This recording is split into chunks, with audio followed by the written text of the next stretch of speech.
댕공방 뉴스. 지금 대한민국에서 일어나고 있는 뉴스는 듣고 싶지 않지만 그래도 대한민국 국민으로서 알 거는 좀 알아야 될 것 같아가지고 뉴스는 안 봐도 탱자나라 공영방송 운영장님의 뉴스는 들어야겠습니다. 뉴스를 전해주시죠. 뉴스를 전해드리겠습니다. 뭐 다들 그러시겠지만 대통령 선거 끝난 다음에 네. 우리가 아무리 국민의 똥당이 싫고 네. 또 윤석열이 싫다 하더라도 어쨌든 이재명이라는 사람이 대통령이 됐다라는 것 그 자체가 가슴이 아프고 접수가 안 돼요. 접수가 이해가 안 되고. 그래서 이재명 대통령이라는 게 귀에 거슬리고 맞아요. 뭐 그런 상황입니다. 그럼에도 불구하고 네.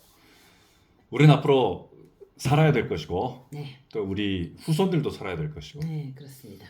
그렇기 때문에 우리는 우리가 살고 또 후손들이 사는 나라가 정의로운 나라가 되고 그다음에 어떤 상식이 바로 서는 그런 나라가 되기를 바라는 마음에서 네. 또 그런 목적을 위해서 탱자나라 공영방송이 시작된 것이기 때문에 오늘 몇 가지 뉴스를 말씀드리고자 합니다. 네.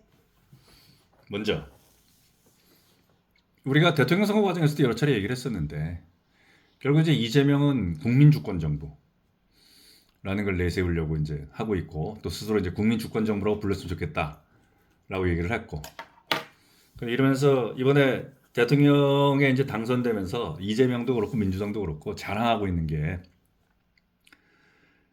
역대 최다 득표를 냈다. 맞아요. 그거 자랑하는 것 같아요. 역대 최다 득표했다고. 근데 이제 이게 그런 거죠. 이제 대통령 선거 전에는 박근혜 대통령이 기록한 그 1987년 직선제 이후 유일하게 국민의 과반수 이상인 51.5%가 이제 득표했다는 거. 자기 그걸 넘고 싶었겠지. 한 60%? 맞아, 그랬을 것 같아요. 한 70%? 맞아요. 그리고 또 어찌 보면은 이재명이라는 사람이 후보가 아니었으면 넘었을지도 몰라요. 정말. 뭐 60%까지는 아니더라도 55% 이상은 넘지 않았을까. 맞아요, 그럴 수도 있어요. 그런 생각도 들어요. 이제 그게 목표였는데 지금 50%가 안 됐잖아. 맞아요. 그러니까 뭐 그 50%가 넘는 뭐 절대적인 어떤 그 득표율을 자기가 기록했다라고 하고 싶은데 그게 안 되니까 맞아요. 역대 최다 득표를 맞아요. 했다. 맞아요. 이걸 하는데 이게 웃긴 게 지금 유권자 수가 절대적으로 증가하고 있거든. 그래서 그렇구나. 그러니까 역대 최다 득표를 할 수밖에 없는 거지. 사람 숫자가 많아졌는데 뭐 예를 들면은 17대 때 이명박이 대통령이 됐을 때 그때 유권자 숫자가 3,765만 명이에요. 그 다음에 18대 박근혜 대통령 때는 4,050만 명. 그리고 19대 문재인 때는 4,247만 명. 윤석열이가 있을 때 4,419만 7천 명. 그러면 자기가 4,439만 1,000명이거든. 그 퍼센테이지만큼 그럼 많아진 거라고 보세요. 그러니까 아니 그러니까 이 유권자 수가 절대로 증가하니까. 그런데 유권자 수도 증가하지만 있잖아요. 나는 궁금한 게 왜 이렇게 우리나라 투표율이 이렇게 높아요? 왜 이렇게 투표들을 많이 하지? 뭐 원래가 좀 정치적인 면이 이제 그 강한 그런 것 같아요. 국민들이고 그런 것 같아요. 그리고 또 이렇게 이 나름대로의 어떤 이 중요한 선거다 이번 선거가 매번 중요한 라고 선거다. 이쪽이든 저쪽이든 뭐 생각했던 게 있겠죠. 뭐 사실 뭐 항상 뭐 매번 뭐 이쪽 저쪽에서 시대 정신을 얘기를 하고.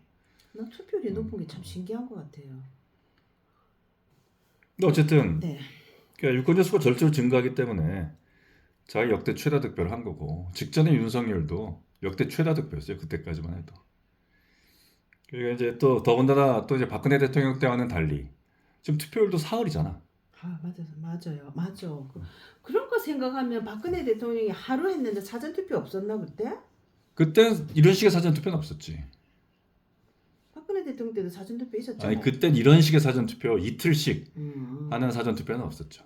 그럼 그냥 하루 했었나? 그때 그 기억이 안 나는데 지금처럼 하는 이틀씩의 사전 투표가 아니었고 더구나 지금 또 보궐선거잖아. 8시까지였다고. 투표 시간이 당일 투표도 2시간이 늘어난다고. 맞네. 그러면 박근혜 대통령 50% 넘긴 건 정말 대단한 거다.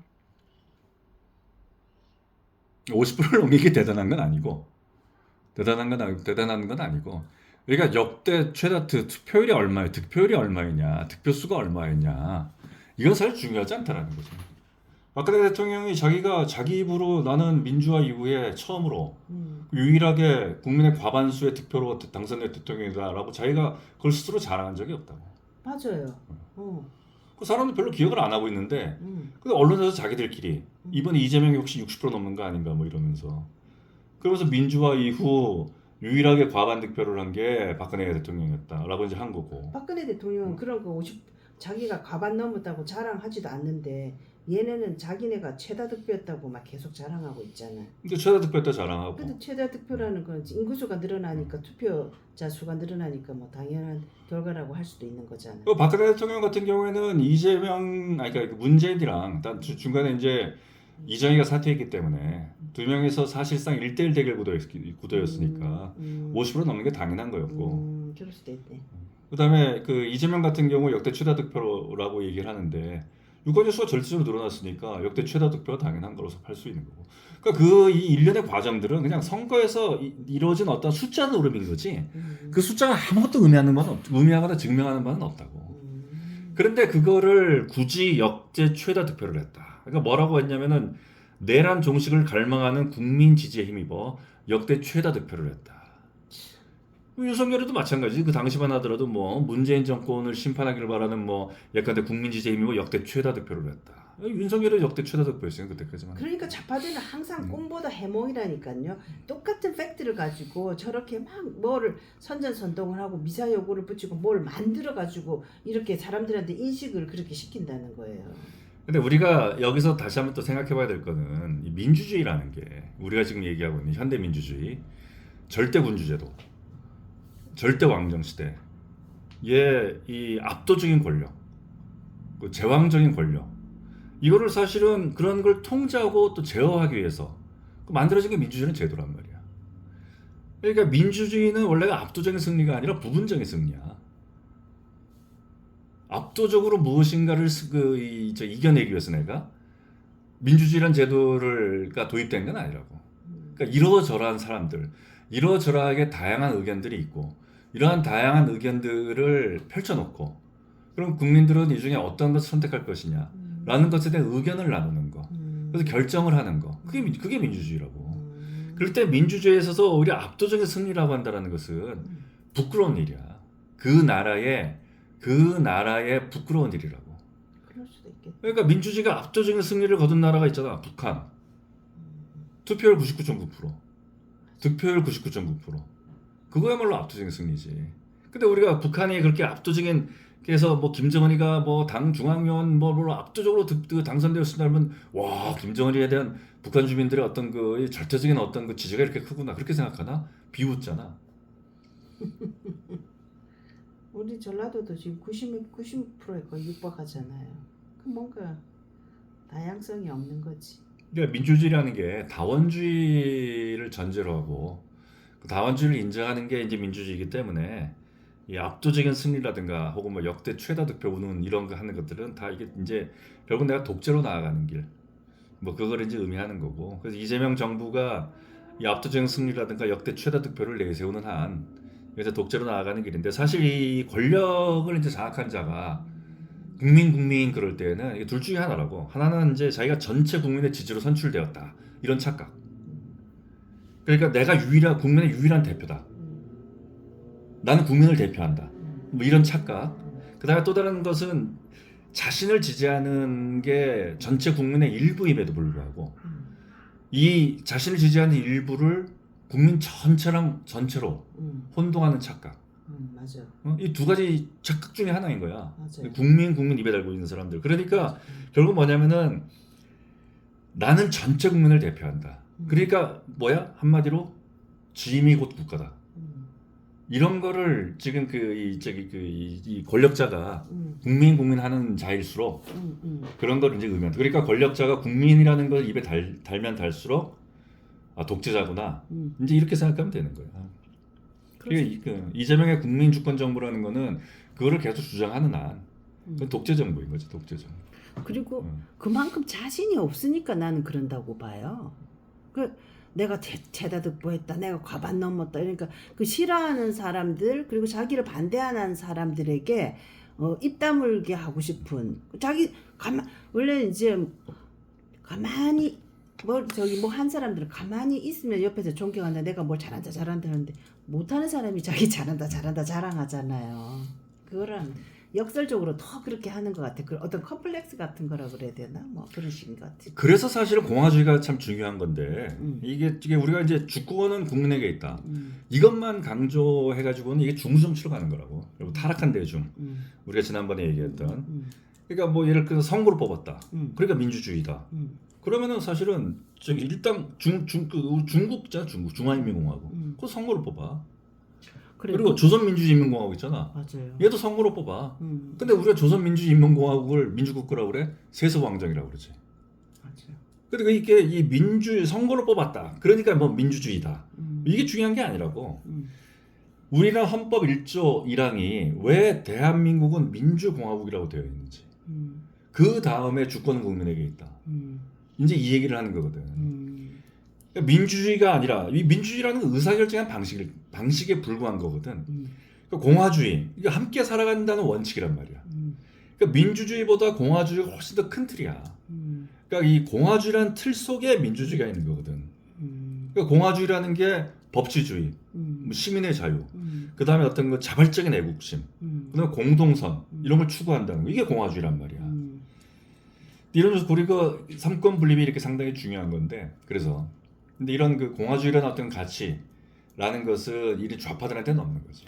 좌파들은 없고 공화주의라는 개념이 없는 게 그러니까 얘네가 다수를 차지했기 때문에 국회에서도 의회에서도 그러니까는 탄핵을 막 하고 모든 게 일방적으로 가잖아요. 그리고 일방적으로 가면서 다수인데 왜 자꾸 그런 식으로 하니까 그러면 국민은 다수가 다 먹기 식으로 그냥 하든지 그러면 국민의힘 필요도 없잖아요. 어차피 자기네 다수인데 200석 다 돼가는데 의결이 뭐가 필요해. 지금 그리고 장관들 뽑을 때 청문회가 왜 필요해요. 다수인데 자기네들 마음대로 할 건데. 그럼 괜히 돈 들이고 뭐 아무 의미가 없잖아요. 근데 그런 할 생각조차 없잖아 걔네들은. 근데 민주공화국이라는 개념을 몰라서 그러는 걸까? 안 그러면은 전혀 그런 거에 대한 건 자기네들 생각이 없는 것 같아요. 그러니까 무조건 나만이 옳다, 내가 옳다. 그러니까 국민의 전체가 나를 지지한다.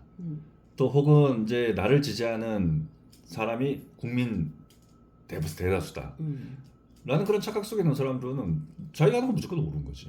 그 상대방은 나에게 있어서 경홍될 대상이거나 아니면 나에게 의해서 가르침을 받을 대상이거나 아니면은 이 옳음을 정의를 내가 추구하는 내가 실현하는 이런 정의를 거역하는 내란 혹은 반역 혹은 역적 세력인 거지. 그러니까 우리나라가 지금 다 공화주의라는 개념이 아무도 민주공화국 유승민이 떠들었던 민주공화국이라고 자기가 막 박근혜한테 대항하면서 그랬는데 그 공화국의 개념이 없는 게 어느 누구도 있잖아요.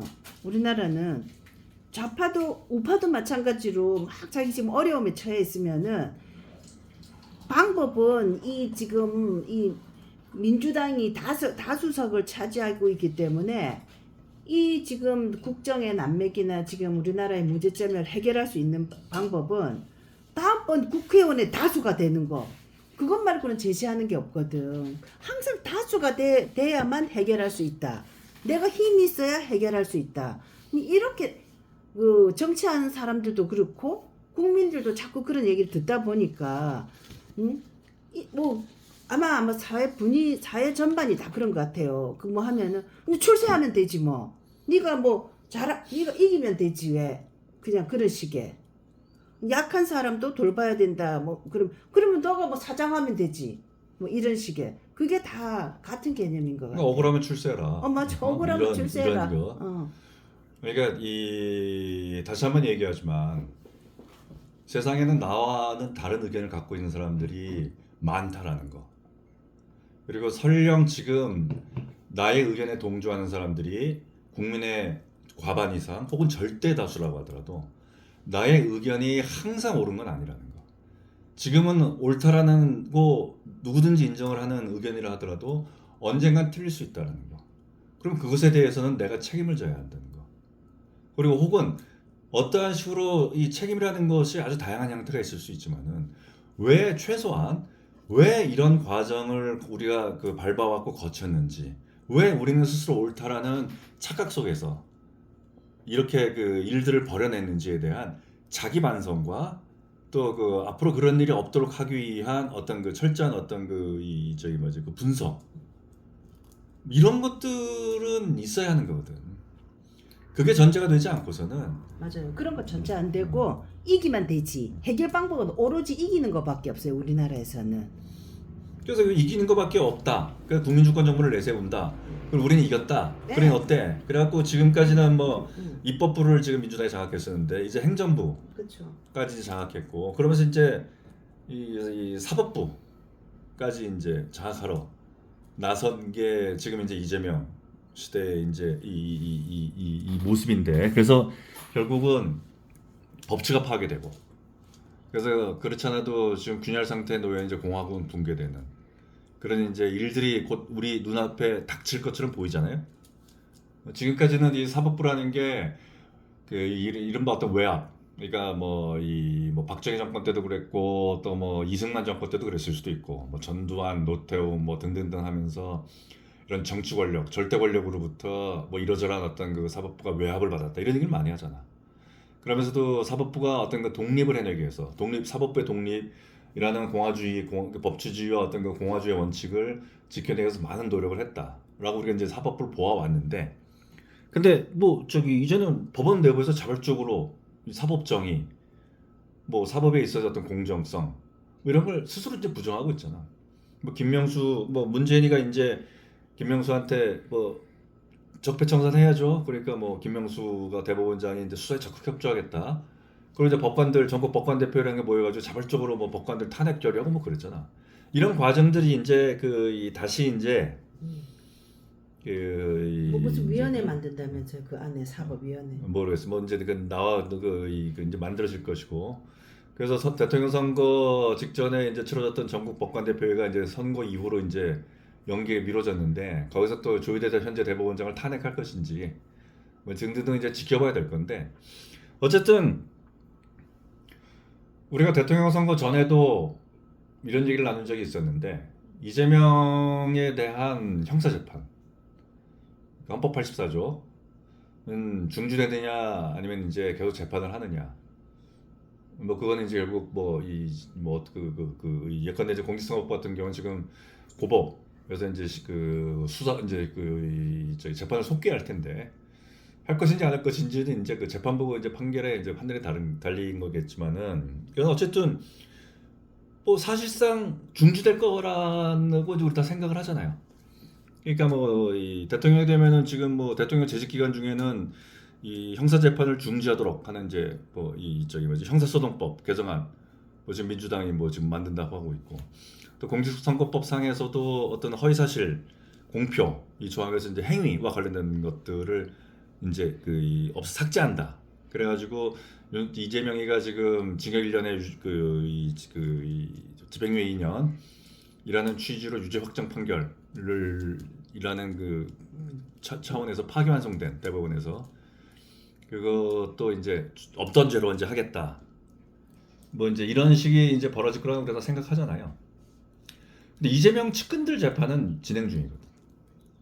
그러니까 그게 뭐 어떻게 돌아가는지 모르겠어요. 그래서 이화영이도 형이 확정됐잖아요. 7년 8개월. 그러니까. 중형 선고 확정됐죠. 그러니까요. 그리고 분명히 이재명 씨는 이 북한에 불법으로 돈을 보낸 것에 대해서 이화영이 이제 7년 8개월 징역 확정된 데서 공범으로 기소됐지. 공범으로 기소된 상태이고. 그 다음에 정진상 씨 같은 경우에도 지금 뭐 이 사람이 민주당 대표실 정무조정실장이었는데 이제 이재명이 성남시장 시절에 정책비서관이었고 그 다음에 경기도지사 시절에 이제 정책실장이었는데 이 사람도 지금 대장동이랑 위례개발 특혜 사건으로 지금 재판 중이라고. 이런 측근들이 다 지금 재판 중이거든. 근데 형사소송법이라는 게 각 개인에게 적용되기 때문에 이재명의 재판을 중지시킨다 하더라도 측근들에 대한 재판은 계속 진행될 수밖에 없는 거야. 그럼 이건 뭐냐면은 이재명의 5년이라는 것은 대통령으로서 5년이라는 기간은 공범들 재판이 계속 이루어지면서 이재명 자신의 죄도 계속 유죄로 확정되는 5년의 기간이야. 그리고 퇴임하자마자 자기가 감옥에 가야 될 그런 어떤 그 가서 자기가 치러야 될 형기 있잖아요, 형기. 뭐 징역 3년이든 3년, 징역 5년이면 5년. 누구는 지금 뭐 대장동이랑 백현동이랑 그 이 저기 뭐지 그 대북송금 뭐 그다음에 공직선거법 이거 다 합치면은 내란죄 20년 이상의 징역이나 뭐 무기징역 뭐 이런 것도 가능하지 않냐라고 얘기를 하는데 이런 자기가 감옥에서 치러야 될 자기 형기가 지금 차곡차곡 쌓이는 과정이라고.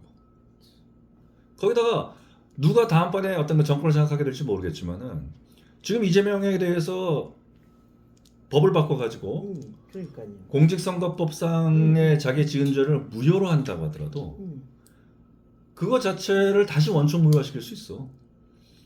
왜냐면 이 법치주의라는 게 이 법의 지배 있잖아, 법의 지배.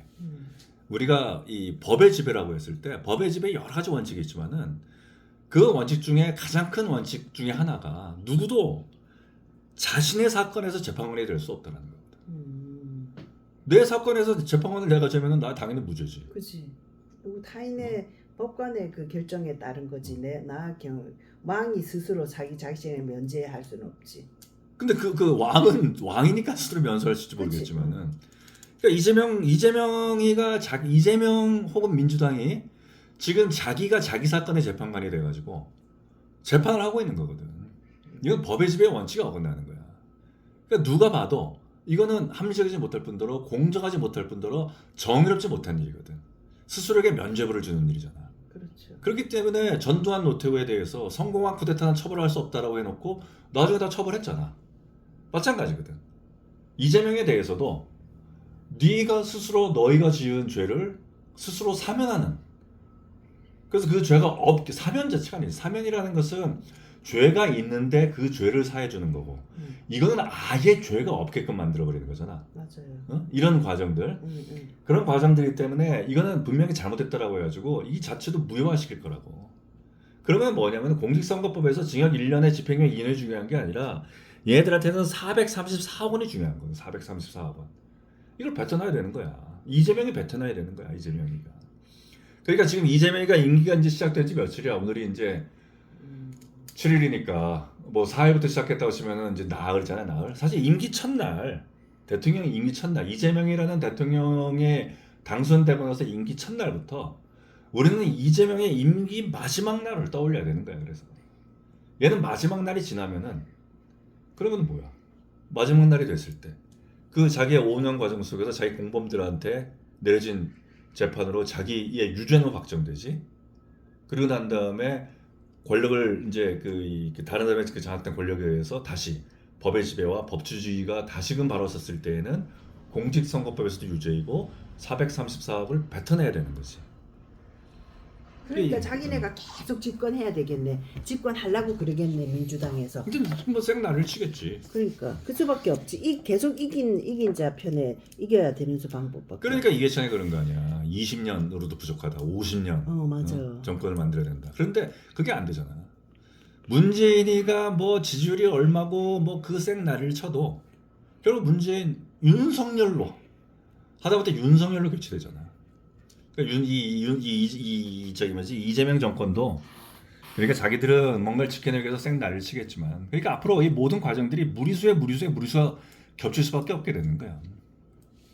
한번 지켜보죠 뭐. 뭐 지켜봐야죠. 네. 그리고 이제 이게 이제 그 좌파들 얘기를 했으면 우파에 대한 얘기도 좀 간단하게 하고 이제 오늘 얘기를 이제 마무리하려고 그러는데 일단 윤석열에 대해서는 꼭 한마디 하지 않을 수가 없다. 나쁜 새끼. 라는 생각이 드는 게 투표로 나와가지고 진짜 완전 거기서 한 몇 프로는 떨어졌을 것 같아요.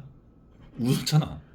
그거 애들까지 데리고 나와가지고 뭐 무슨 애들인지 애들이랑 손잡고 나와가지고 막 그 얘기하면서 막 치를 떠는 사람들이 제법 있더라니까. 애들은 데려나온 게 거기 있는 애들이 와가지고 손잡아줬다라는 거고. 그래요. 근데 어쨌든 웃으니까 좌든 우든 똑같이 얘기한 거야. 지금 웃음이 나냐?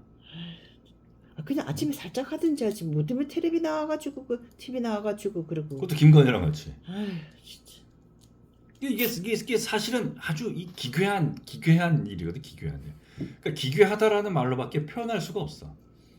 자기가 물론 뭐 윤석열로 투표할 권리가 없겠어요. 뭐 지규현 판사가 풀어줬기 때문에 아직도 유죄가 확정되지 않았으니까 이 선거권이 있단 말이야. 그러니까 투표할 권리가 있는데 왜 대통령 선거를 6월 3일날 치르는지 2년이나 앞당겨가지고 그거 한 번도 생각 안 했을까? 그 부끄러움이 없어요. 김건희하고 윤석열이는 뭐가 부끄럽다. 양심이라든지 뭐 그러니까 상식적으로 1 플러스 1은 2 뭐 이런 식으로 사람이 그 행동 양식이 돼 있지가 않고 뭐 하여튼 상식을 틀에서 벗어나는 사람들이야.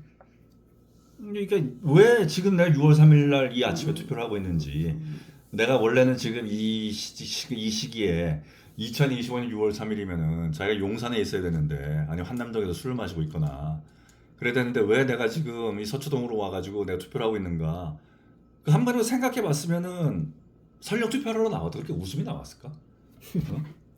그게 참 이재명 당선 1등 공신 아니야? 사실 출마는 그냥 감옥에 갔을 맞아. 그런 이재명이잖아. 그거를 자기가 계엄을 선포하고 그 몸소 탄핵을 당하면서까지 대통령으로 만든 게 윤석열이잖아. 맞아요. 1등 공신이야. 윤석열이 그 이재명 대통령 만들어줬어. 그 누구야? 이재명 대통령 윤석열은 문재인이가 만들어주고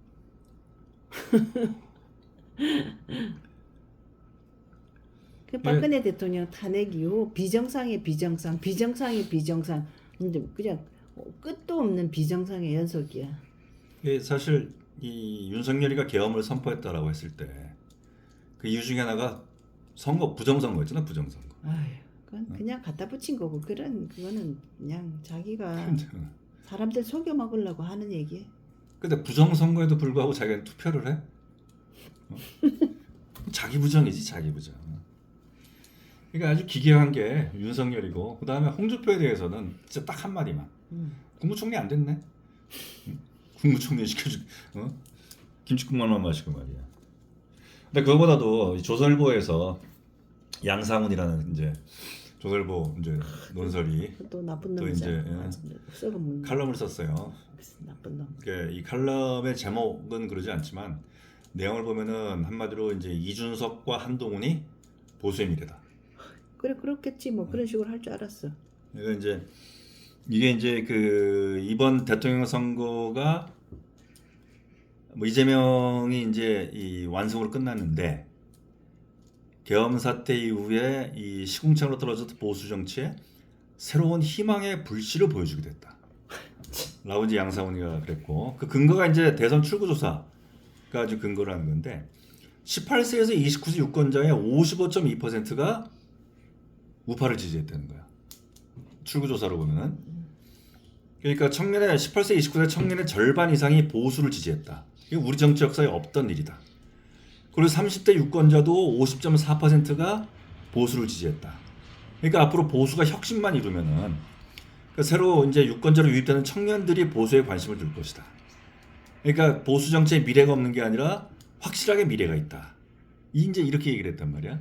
이게 사실은 이게 왜 대한민국의 청년들이 이게 전 세계적으로 우리나라뿐만이 아니라 또 우리나라의 청년들도 왜 이 사람들이 청년이라고 하면은 흔히 이제 이 무엇에든 열심이고 적극적이고 무엇인가 진취적이고 그래서 대체로 보면은 이런 얘기 하잖아요. 20대 때 좌파가 아니면은 가슴이 없는 거고 그렇게 가슴에 어떤 뜨거움이 없는 거고 마흔 그 쉬운이 넘어서도 좌파면은 머리에 든 게 없는 거다. 뭐 이런 얘기를 하잖아.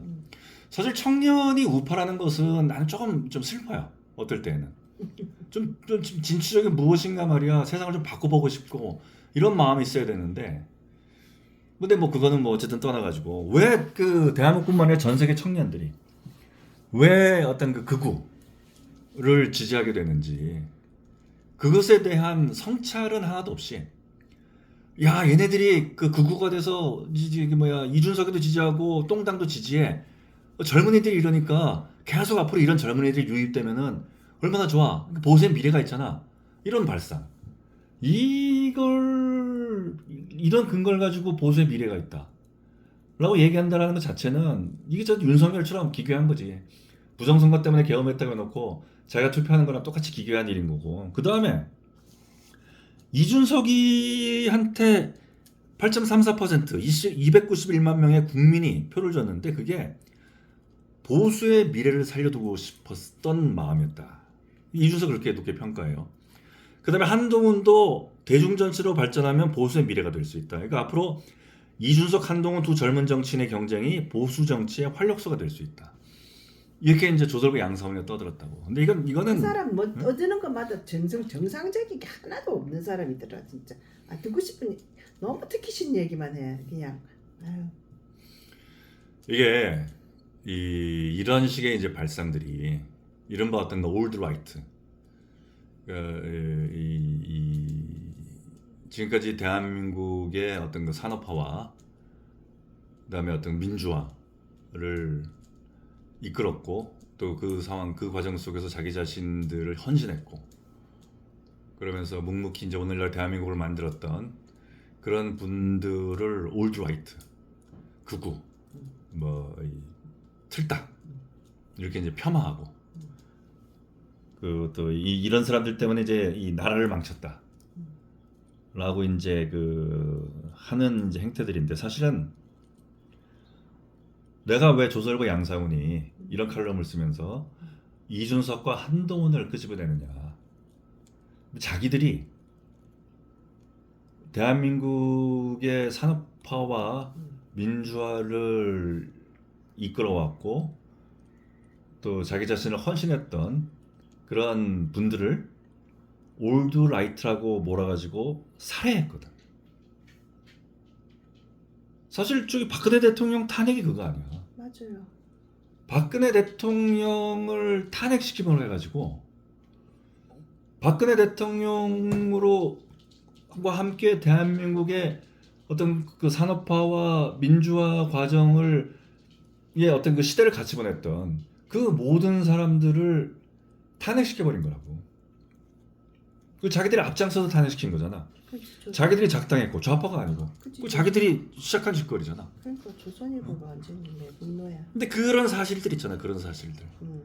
그런 사실들을 자기들이 은폐하고 그 증거를 인멸하려고 지금 이준석이랑 한동훈을 끄집어없이 끄집어내는 거야. 맞아요. 자기들은 자기들은 처음에 윤석열을 끄집어냈던 게 윤석열이가 문재인과 어쨌든 짝짝꿍이 돼가지고 이 적폐를 청산한다라는 명분하에 대한민국의 우파들 씨를 말렸잖아. 맞아요. 그러니까 자기들이 버려내서 희생자로 만드는 사람들. 이게 조선일보가 자기들이 작당하고 자기들이 어떤 그 모의하고 자기들이 꾸며내가지고 희생자로 만들어낸 많은 어떤 그 이 우파 인사들 있잖아. 그리고 많은 어떤 우파 세력들, 대한민국의 어떤 보수들. 를 윤석열과 문재인이가 짝짝꿍해서 작사를 냈잖아. 그렇지. 그래서 그 작사를 냈기 때문에 윤석열 네가 우리들이 시작한 이 올드라이트 청산 네가 책임져라라고 이제 끄집어서 대통령 자리를 만들어놨잖아. 그치. 근데 뭐 결국 윤석열은 멍청하게 뭐 시키는 일 제대로 못하고 이제 물론 끝났지. 근데 그래. 뭐 그런 그 일련의 그런 과정들 전체 과정들을 지금 이준석이나 한동훈을 끄집어내가지고 그러게. 끄집어내서 자기들이 어떤 그 탄핵으로 벌여낸 모든 일들을 그렇지. 범죄를 은폐하려는 그렇지. 거지. 이제 마무리하려고 그렇지. 이제 이런 행태로밖에 보이는 게 아니고 사실 한동훈과 이준석 그렇지. 내가 지금까지 우리 탱자라 공영방송이 했던 많은 이야기들을 뭐 귀담아 듣지 않으셔도 되는데 이 말씀 꼭 귀담아 들었으면 좋겠어. 우리가 메시지를 볼 게 아니라 그 메신저를 봐야 된다고. 그러니까 흔히 이제 어떤 그 메시지를 공격하지 않고 메신저를 공격한다라는 얘기를 이제 많이 하는데 그래서 그거를 이제 부정적이라고 얘기를 하는데 사실 이 메시지가 아니라 그 메신저를 공격한다라는 건 그 메시지가 갖고 있는 어떤 뭐 상징성이라든가 혹은 설득력에 대해서 저항할 방법이 없기 때문에 저 메신저 저놈은 사실은 타락한 놈이야. 저놈은 어저께 뭐 이 걸티끌 침뱉던데 저놈 뭐 어떤 술 처먹고 말해 고성불가 음주운전 했던데 뭐 등등으로 그 메신저의 신뢰도를 없앰으로써 메시지의 신뢰도를 없애려고 하는 행위거든. 그렇기 때문에 일견 맞는 말이지만 하지만 이 건에 있어서만큼은 그 메신저가 어떤 놈인 걸 봐야 된다고. 얘네들이 뭐 예컨대 봐봐. 이준석이가 탄핵의 강을 건너자라고 했잖아. 초구 탄핵의 강을 건너자는 이유가 뭐야? 이준석이. 자기가 탄핵한 놈이니까. 자기가 탄핵의 주역이잖아. 그러니까 그렇겠지. 근데 그 자기가 그 탄핵해가지고 하면서 그 뒤에 일련의 과정들, 이 자기 자신이 스스로 생각했을 때 얼마나 그게 이 자기 자신을 얽어매는 그런 원죄가 돼 있어. 그러니까 거기서 벗어나는 길이 뭐야? 그러니까 탄핵의 강을 건너. 탄핵을 건너버리자고. 그 유승민도 매일 하는 소리가 탄핵의 강을 건너서 나다. 한동훈이가 윤석열, 김건희와 우리가 절연해야 된다라고 했잖아. 맞아. 이 계엄은 저기 뭐지 그 위헌이고 탄핵은 당연한 것이고 우리는 윤석열과 김건희와 절연해야 된다. 그렇게 얘기하잖아. 뭐 그럴듯한 말 같잖아. 근데 한동훈이가 윤석열, 김건희와 절연해야 된다라고 주장한 이유가 뭐야? 자기가 윤석열이니까 그렇지. 자기 알리바이를 만드는 거거든. 그러니까 사실은 이준석과 한동훈의 공통점이 뭐냐면은 살모사야, 살모사. 살모사? 그 뭐 자기 새끼를 뭐 부모를 잡아먹는 거구나. 이준석이는 자기를 박근혜 대통령을 자기가 잡아먹었잖아. 그렇지, 맞아. 한동훈은 윤석열, 김건희를 자기가 잡아먹었잖아. 맞네. 살모사라고. 그런데 물론 무엇인가 잘못한 게 있으면 거기에 대해서 준엄하게 비판을 하고 그건 잘못한 건 잘못했다라고 얘기해야 되는 그런 용기가 있어야지. 그건 당연한 거지. 동시에 뭐가 같이 있어야 되냐면은 그 일련의 과정 속에서 나는 무엇을 했는가. 근데 박근혜 대통령이 탄핵당할 일을 했다 치자 이거야.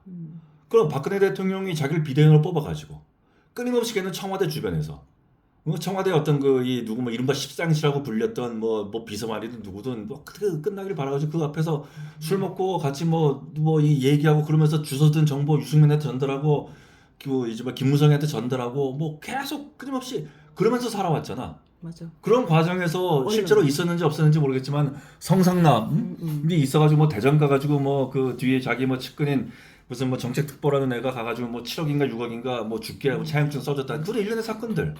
모든 그런 사건들이 자기가 이 박근혜 대통령 같이 있는 과정에서 벌어졌던 일들이야. 박근혜 대통령이 탄핵당할 일을 했으면은 먼저 해야 될 건 뭐냐면은 자기 스스로 그 과정 속에서 어떤 일을 했는가에 대한 자기 고백이라고. 근데 얘는 그런 거 하나 없이 뛰쳐나왔잖아. 뛰쳐나와가지고 손가락질하면서 말이야. 박근혜 저 탄핵당할 듯한 그 나쁜 여자예요. 그럼 단식했잖아, 그래가지고. 뭐 단식했는지 안 했는지 모르겠는데 어쨌든 그러면서 그 과정에서 자기 자신은 아무런 책임이 없다라는 듯이 떠나 나왔잖아. 한동훈도 마찬가지 아니야? 그래, 윤석열, 김건희가 자기가 저지른 짓이 뭐야? 얼마나 많어?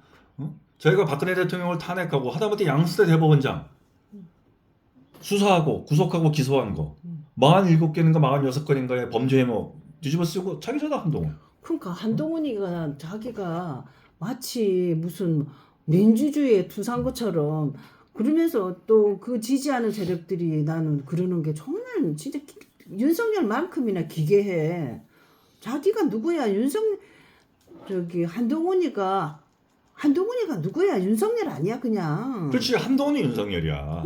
근데 자기가 무슨 뭐 윤석열하고 절연해. 자기의 뭐 아수라 뭐 거기 백작처럼 선과 악의 얼굴에서 악을 자꾸 떼내려고 그러는데 자기는 그 두 개가 다 붙어있는 애인데 어떻게 윤석열을 어떻게 떼내? 자기가 윤석열하고 같이 한 짓이 있는데. 그리고 김건희가 주고받은 카톡이 있잖아. 맞아. 근데 무슨 자기는 마치도 아무 상관없는 사람처럼 계속 윤석열 이야기하면서 그걸 또 그거를 또 막 그냥 뭐 멋있는 척하는 우파들이 그냥 딸랑거리지만 어벤져스 이런 애들 계속 그러는데 되게 웃겨. 기괴해. 그러니까 한동훈이가 윤석열, 김건희와 절연해야 된다. 계엄은 위헌이고 그다음에 탄핵은 정당하고 윤석열, 김건희와 절연해야 된다. 이 메시지는 옳은 메시지지. 근데 그 메시지를 한동훈이가 자기 입으로 그 메시지를 떠들려면 자기 스스로도 함께 나도 절연해 주세요. 나도 그 죄를 같이 지은 사람이에요. 라고 해야 맞는 거야. 제 말이 맞지. 근데 그건 아니고 윤석열, 김건희 나쁜 애, 나는 좋은 애 이렇게 만들어버리면 안 되는 거지. 그러니까 한돈이 살모사를 하는 거야. 이런 애가 대한민국 보수의 미래야? 이준석이 봐봐. 다른 거 다 떠나가지고 아니 어디 선거 앞두고 절에 홍면 왜 심었어? 맞아. 명태균은 왜 만났어? 지사만 어떤 입에 담기 힘든 어떤 그 성적 혐오 발언, 그 발언이야 차치하고 나도 이런 애가 대한민국 보수의 미래야? 어떻게? 그러니까 조선일보 자체가 살모사잖아. 맞아. 조선일보가 살모사야. 자기들이 살모사잖아. 대한민국 잡아먹는 살모사야 저것들은. 조선일보는 대한민국 잡아먹는 놈들이야. 그러니까 대한민국이라는 자기를 품어준 어머니를 잡아먹는 놈들이 조선일보니까 오로지 어떤 그 자기 자신들의 어떤 그 권력을 그러니까. 유지해내기 위해서. 그러니까. 그런 살모사 입장에서 봤을 땐 이준석이나 한동훈 같은 살모사가 그렇게 귀여워 보이는 거지. 이게 대한민국의 이 미래가 아니거든. 그래서 이재명 대통령께서 조선일보를 폐간시켜 주시면 참 고맙겠는데. 아니 근데 우리 김건희한테 그걸 기대했잖아. 그러니까 김건희가 그 가만히 있지 않겠다고 그러더니. 그러니까. 이재명이가 그거라도 좀 없앴으면 좋겠어. 조선일보라도. 안 없앨 것 같아. 자기한테 유리하게 또 만들겠지. 이래서 어쨌든 간에 네. 뭐 똥당도 이제 뭐 보수를 혁신하자 뭐 이러고 이제 나설 거란 말이에요. 그런데 분명하게 얘기하는데 이 보수를 혁신해야 한다라고 얘기하는데 어떤 가치로 혁신할 것이냐. 이제 왈가왈부를 많이 할 거라고. 그런데 보수를 혁신할 가치란 없어. 보수라는 게 뭐 지금 나와 있는 자기 헌신, 자기 희생, 그다음에 자기 책임, 그다음에 어떤 공동체 정신, 개인의 자유, 자발적인 애국심, 이게잖아. 법치주의에 대한 존중. 이거 말고 또 무슨 보수의 가치가 있어? 맞아요. 이 보수의 가치를 제대로 실천을 하면 돼. 맞아. 보수가 이 국민들한테 무엇인가를 호소하려면은 내가 혁신해야겠다. 이게 아니고 다 자기들 물러나면 돼. 맞아. 쌍관 이거 보고 쌍관, 쌍한, 그러니까. 쌍리 뭐 아이가 뭐 그 윤석열이 나와가지고 내가 혁신하겠다 그러면은 그래 혁신해가지고 좋은 세상을 만들으라고 하겠어 윤석열한테? 그 똑같은 거지. 자기가 없어지는 게 혁신이지.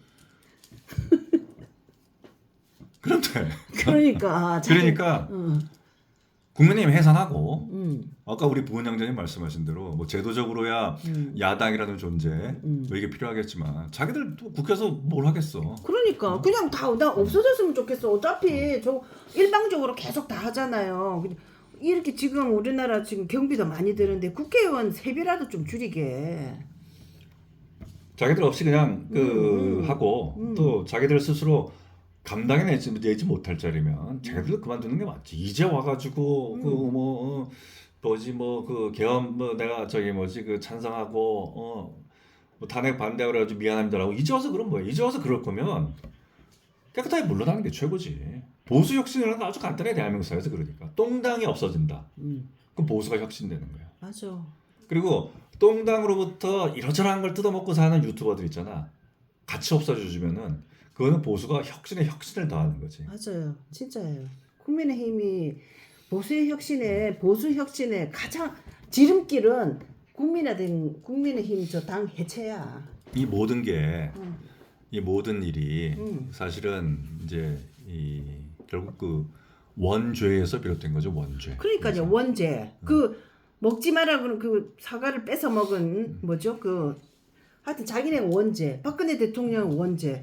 박근혜 대통령을 탄핵한 원죄. 그렇죠. 맞아요. 그러니까 이 박근혜 대통령을 사실 이제 탄핵으로 몰아간 세력. 그 세력이 지금 똥당을 장악하고 있는 지배 세력이고. 그러니까요. 대한민국의 우파라는 어떤 이를 대표한다라고 하는 정책의 어떤 지도자들이고. 뭐 예컨대 윤석열, 뭐 한동훈, 이재명 다 그렇잖아. 그러니까.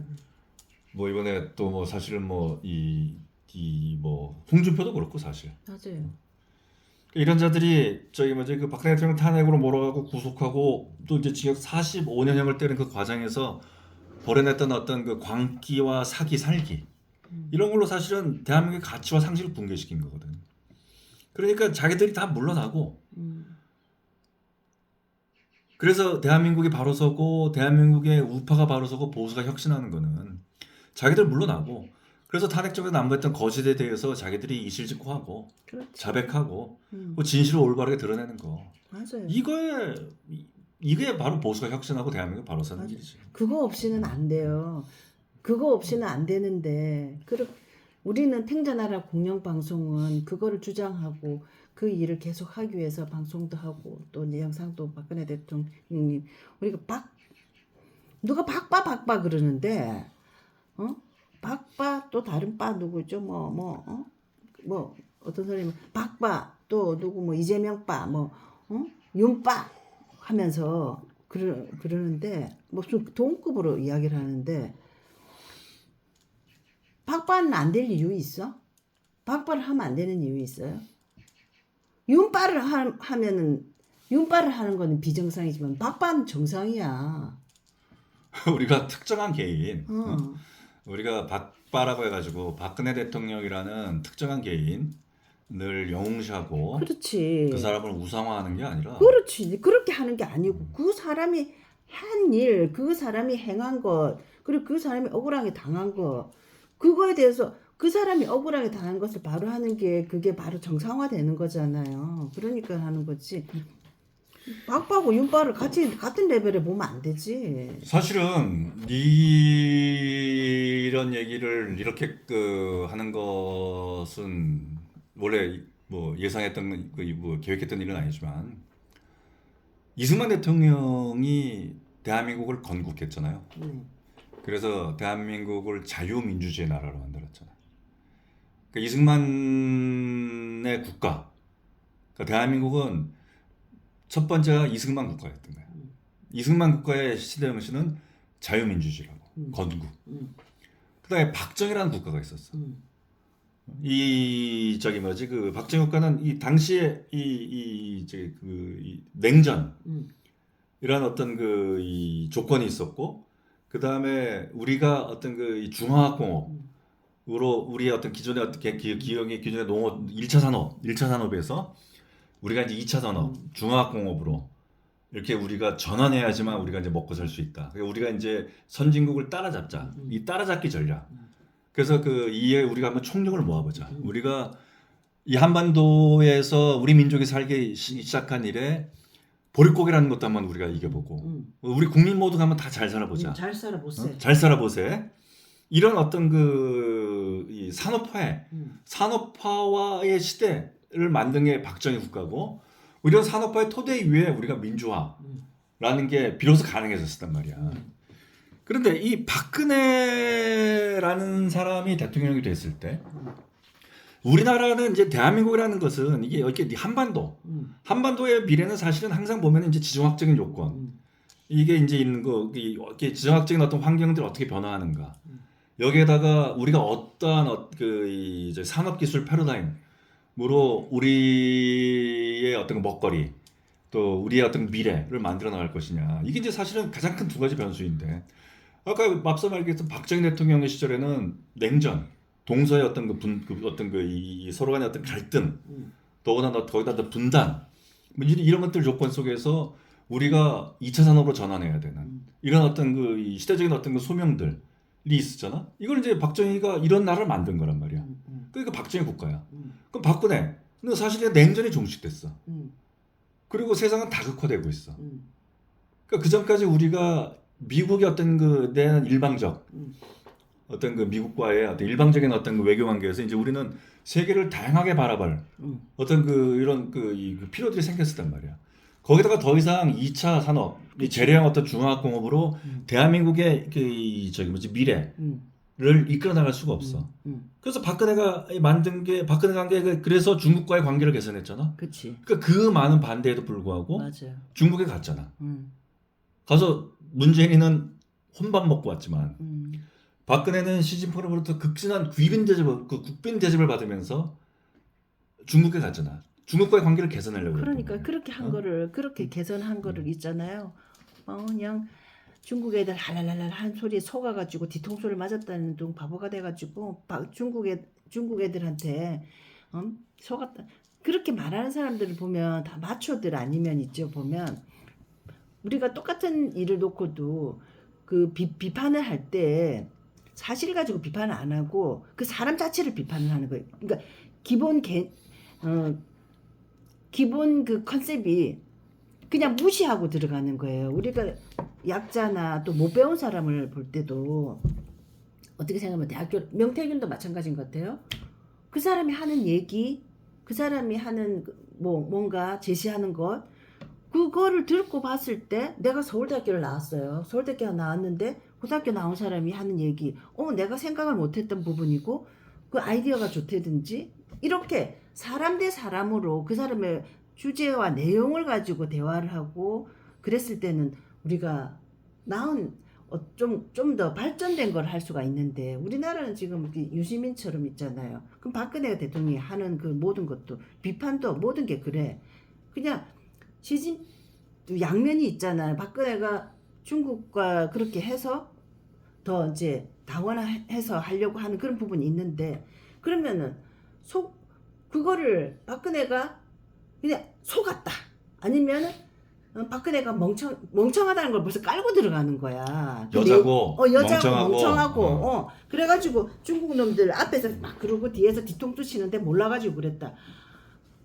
모든 게 그런 식이에요. 그러니까 명태균이가 한 얘기도 아이디어가 있고 그 사람 나름대로 그게 있으면은 그 사람 그 내용에 대해서 얘기를 해야 되는데 아이고 저 고등학교 나온 게 아무것도 모르는 게 이런 식인 거예요. 다 모든 게. 그러니까 박근혜 정부 시절을 잘 생각해 보면은 중국과의 관계를 개선했잖아. 그러니까. 그리고 중국과의 관계를 개선한 그 중국을 지렛대로 해가지고 박근혜 대통령이 북한을 통제하고 들어갔다고. 그러니까는. 오늘날에 지금 뭐 전 세계에서는 문재인이가 그렇게 북한에 퍼주고 뭘 하려고 쌩 난리를 쳤는데도 북한에 대한 규제 때문에 결국 퍼주기에 문재인이 실패했잖아. 맞아요. 그리고 나중에 그 김정은이가 이 새끼는 뭐 하나도 주는 것도 없이 말이야. 밥 숟갈만 얻는다 해가지고 삶은 소대가리가 앙천대에서 할 일이라고 말이야. 하고 된 이유가 이 규제가 어디서부터 시작된 거야. 중국 북한이 어떤 그 핵무기를 만들고 그리고 그 자신의 어떤 한반도로 어떤 그 전쟁에 어떤 그걸로 이제 몰아가려고 하는 것들을 전 세계가 규제하기 시작했잖아. 맞아요. 이 규제를 누가 시작한 거야? 누가 하는 거야? 박근혜가 한 거잖아. 박근혜 대통령 개성공단에서 철수하면서까지 북한에다 분명한 경고를 했잖아. 그러니까. 근데 이 경고가 중국의 동의가 있었기 때문에 비로소 가능했던 일이라고. 그러니까 중국과의 관계를 개선하면서 중국을 그 관계 개선을 지렛대로 해가지고 북한을 통제하려고 했단 말이야. 그렇지. 이게 이제 박근혜 대통령이잖아. 거기다가 이제 그 창조경제라는 새로운 산업기술 패러다임 이걸 통해 가지고 이젠 대한민국의 어떤 새로운 성장 동력은 여기에 있다. 그리고 이제 국가가 아니라 국민 개개인의 행복한 사회를 만들어야 된다. 그 개개인의 자유 꼽히는 나라를 만들자. 이게 박근혜 국가라고. 그러니까. 이걸 이제 이런 그 과정들을 만들기 위해서 우리가 비정상적인 게 너무 많으니까 그걸 정상화하자. 라고 했더니 바로 조선일보가 앞장서 가지고 지금 이 우파라는 어떤 그 똥당이나 이런 어떤 그 정치 엘리트들과 작당해 가지고 탄핵한 거거든. 그 과정에서 포르노를 동원해 가지고 국민들로 하여금 분노하게 만들고 그렇게 도덕적이고 깨끗한 줄 알았던 박근혜가 최순실한테 놀아나고 무속에 빠지고 호텔에서 미래를 하고 그리고 그 정유라가 박근혜 사실을 알고 숨겨진 딸이고 등등등으로 폄하하고 박근혜를 완전히 어떤 이 포르노처럼 뇌물 받았다 포장시키면서 그 조선일보가 다 한 짓이잖아요, 그죠? 그러니까 이러한 어떤 그 과정에서 벌어졌던 광기 사기 살기 거짓들 이걸 바로잡지 않으면은 대한민국 보수의 혁신은 없지. 맞아요. 그렇기 때문에 그 계속되는 게 그 거짓을 덮기 위해서 계속 거짓을 덮는데 그 거짓의 공범자들 그 거짓에 같이 참여했던 사람을 내세워야지 그 거짓을 밝히지 않기 때문에 그 윤석열이를 또 갖다 꼽아가지고 그 거짓을 또 덮고 또 이제는 이준석하고 한동훈이 해가지고 또 그 거짓 덮으려고 하고 계속 그거의 반복인 거예요 지금 우파가. 근데 안타까운 거는 박근혜 대통령 탄핵이 잘못했다고 하던 사람들이 같이 거기 부안해가지고 놀아나면서 점점 막 뒤죽박죽으로 꼬여간다는 거죠. 근데 그 언젠가 해결이 되겠죠. 해결될 거라고 이 악습의 고리를 끊어내는 거. 말씀하셨던 거짓 위에 거짓을 쌓고 또 거짓을 감추기 위해서 또 거짓으로 포장을 하고 또 이거에 결국은 뭐 그래도 이재명은 안 되지 않니라고 하면서 자기가 그동안 쌓아왔던 원칙 그다음에 어떤 이 올바른 어떤 세계관 자체도 다 버리면서 투항하는. 맞아요. 악습의 고리를 끊어야 돼. 그런 악습의 고리를 끊어내는 것만이 대한민국을 바로 서는 길이고 보수 혁신이며 네. 그리고 이재명 씨는 아까 제가 이재명 임기 첫날 나는 이재명의 임기 마지막 날을 보았다라고 말씀드렸는데 그 5년 못 갑니다. 그게 이제 내세우는 거죠. 그러니까 그런 일을 위해서 우리가 악습의 고리를 끊는데 작은 힘이나 보태는 탱자나라 공영방송이 되도록 하겠습니다. 아멘. 아멘.